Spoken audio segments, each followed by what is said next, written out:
NPS ಬಗ್ಗೆ ಕೂಡ ಮಾತನಾಡಿದ್ರು. ಈಗಾಗಲೇ ಕಮಿಟಿ ಫೈನಲ್ ಮೀಟಿಂಗ್ ಒಂದು ಡ್ಯೂ ಇದೆ, ಅದು ಇನ್ನೊಂದು ಮಂತ್ ಆಗ್ಬೋದು ಅಂತ ಅನ್ಕೊಂಡಿದ್ದೇವೆ.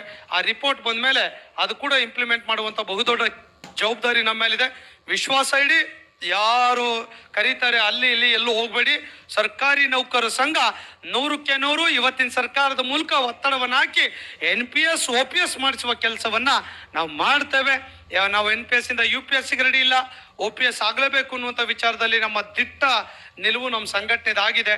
ಆಮೇಲೆ 2026-27ಕ್ಕೆ ಮತ್ತೆ ಸೆಂಟ್ರಲ್ ಪೇ ಕಮಿಷನ್ ಬರುವಂತ ಎಲ್ಲ ಮುನ್ಸೂಚನೆಗಳು ನಮಗಿದೆ.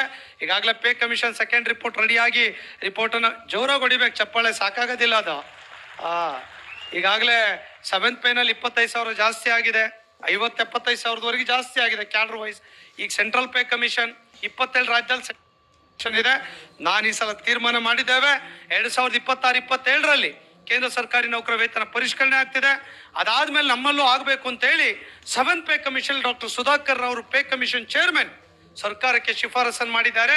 ಮುಂದೆ ಸೆಂಟ್ರಲ್ ಗೌರ್ಮೆಂಟ್ ಪೇ ರಿವೈಸ್ ಮಾಡಿದಾಗ ಕರ್ನಾಟಕದಲ್ಲೂ ಕೂಡ ಕೇಂದ್ರ ಮಾದರಿಯ ವೇತನವನ್ನು ನೀಡಬೇಕು ಅನ್ನೋದನ್ನ ಶಿಫಾರಸನ್ನ ಮಾಡಿಬಿಟ್ಟಿದ್ದಾರೆ.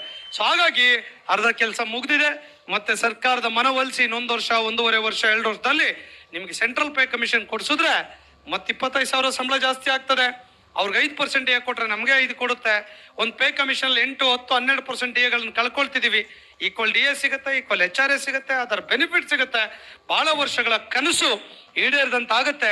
ಅದು ನಮ್ಮ ಬಹುಮುಖ್ಯವಾಗಿರುವಂತ ಬೇಡಿಕೆ ಅನ್ನುವಂಥದ್ದನ್ನ ಹೇಳ್ತಾ 100ಕ್ಕೆ 100 ಇನ್ನೊಂದು 2 ವರ್ಷದೊಳಗೆ ಸೆಂಟ್ರಲ್ ಪೇ ಕಮಿಷನ್ ಕೊಡಿಸುವಂತ ಕೆಲಸವನ್ನ ನಾವು ನೀವೆಲ್ಲರೂ ಕೂಡ ಸೇರಿ ಮಾಡೋಣ ಅನ್ನೋದನ್ನ ತೀರ್ಮಾನವನ್ನ ಇವತ್ತಿನ ವೇದಿಕೆಯಲ್ಲಿ ಮಾಡ್ಲಿಕ್ಕೆ ನಾನು ಬಯಸ್ತೇನೆ. ಇಷ್ಟು ಡಿಮ್ಯಾಂಡ್ ಆದ್ಮೇಲೆ ಇನ್ನ ಸಣ್ಣ ಪುಟ್ಟ ವಿಚಾರಗಳಿದೆ. ಆ ಎಲ್ಲ ವಿಚಾರಗಳ ಬಗ್ಗೆ ಶಿಕ್ಷಕರಿರ್ಬೋದು, ರೆವಿನ್ಯೂ ಇರ್ಬೋದು, ಲರ್ನಿಂಗ್ ಬೇಸ್ಡ್ ಅಸೆಸ್ಮೆಂಟ್ LBA ಬಗ್ಗೆ ಇರ್ಬೋದು, ಅದೆಲ್ಲ ಸಂಕನೂರ್ ಸರ್ ನೋಡ್ಕೊಳ್ತಾರೆ ಶಿಕ್ಷಕರ ಬಗ್ಗೆ. ಯಾಕಂದ್ರೆ ಎಲ್ಲದನ್ನು ನಾವೇ ನೋಡ್ಲಿಕ್ಕೆ ಆಗೋದಿಲ್ಲ. ಸೊ ಅವ್ರು ಕೂಡ ಲೀಡರ್ ಇದ್ದಾರೆ. ಸೊ ಖಂಡಿತ ಹಂತವಾಗಿ ನಿಮ್ಮ ವಿಚಾರಗಳನ್ನ ವಿಧಾನಸಭೆ ಪರಿಷತ್ತಿನ ಅಧಿವೇಶನದಲ್ಲಿ ಗಮನ ಸೆಳೆಯುವಂತ ಪ್ರಾಮಾಣಿಕ ಕೆಲಸವನ್ನು ಕೂಡ ಸಂಕನೂರ್ ಸರ್ ಅವರು ಮಾಡ್ತಾ ಇದ್ದಾರೆ. ನಮ್ಮೆಲ್ಲ ಕಾರ್ಯಕ್ರಮದಲ್ಲೂ ಕೂಡ ಕ್ರಿಯಾಶೀಲವಾಗಿ ಸಕ್ರಿಯವಾಗಿ ಕೂಡ ಭಾಗವಹಿಸ್ತಾ ಇದ್ದಾರೆ. NPS ಬಗ್ಗೆ ಕೂಡ ಮಾತನಾಡಿದ್ರು. ಈಗಾಗಲೇ ಕಮಿಟಿ ಫೈನಲ್ ಮೀಟಿಂಗ್ ಒಂದು ಡ್ಯೂ ಇದೆ, ಅದು ಇನ್ನೊಂದು ಮಂತ್ ಆಗ್ಬೋದು ಅಂತ ಅನ್ಕೊಂಡಿದ್ದೇವೆ.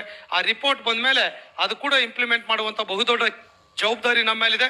ವಿಶ್ವಾಸ ಇಡಿ, ಯಾರು ಕರೀತಾರೆ ಅಲ್ಲಿ ಇಲ್ಲಿ ಎಲ್ಲೂ ಹೋಗ್ಬೇಡಿ. ಸರ್ಕಾರಿ ನೌಕರರ ಸಂಘ 100ಕ್ಕೆ 100 ಇವತ್ತಿನ ಸರ್ಕಾರದ ಮೂಲಕ ಒತ್ತಡವನ್ನು ಹಾಕಿ NPS OPS ಮಾಡಿಸುವ ಕೆಲಸವನ್ನ ನಾವು ಮಾಡ್ತೇವೆ.